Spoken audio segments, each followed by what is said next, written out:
He reached out and gently took Bisi's hand in his, squeezing it lightly.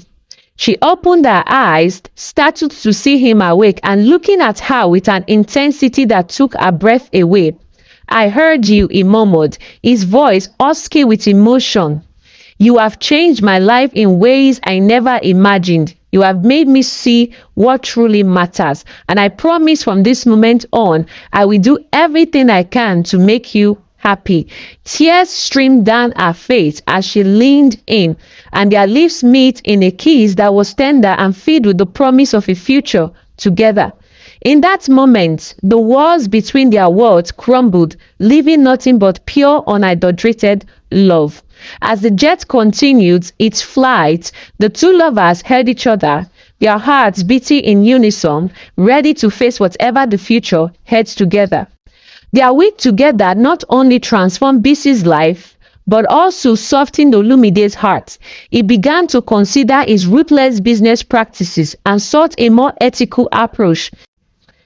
As their stay together comes to an end, he offered to help Bisi get off the streets by suggesting that he put her up in a nice apartment and provide her with an allowance.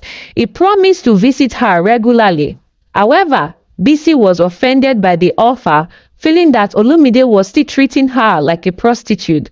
She recalled a childhood fantasy of being rescued from her abusive home by a knight in shiny armor. Olumide met with Chief Ifeanyi, but having been changed by his experience with Bisi, he chose to work with him to save his company instead of dismantling it. Meanwhile, Bamidele was furious that Olumide's new direction had cost him a fortune, so he went to the hotel to confront him. However, he only found Bisi there, blaming her for Olumide's changing character and angry at his business decision. Bamidele attempted to assault her. When Olumide arrived, he punched Bamidele and fired him for his behavior.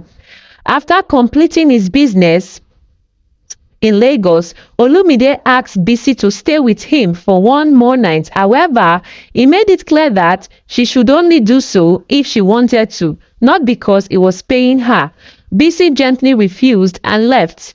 This rejection prompted Olumide to reevaluate his life, and while being driven to the airport, he asked the chauffeur to detour to Bisi apartment building.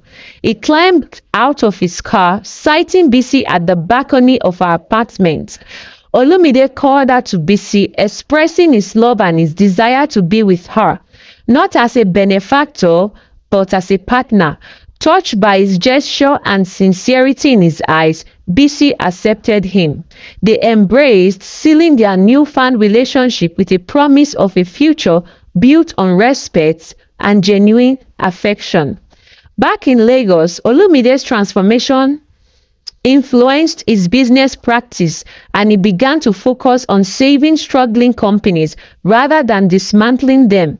Bisi, with her intelligence and straightforward personality, became his trusted advisor. Together, they built a life where both found purpose and fulfillment beyond their past roles, changing not only their own lives but also the lives of those around them. Olumide and Bisi became a power couple. This is a tale of redemption, love, and the power of genuine human connection to transform lives. They proved that even in a world driven by money and power, the human heart could still find its way to what truly matters.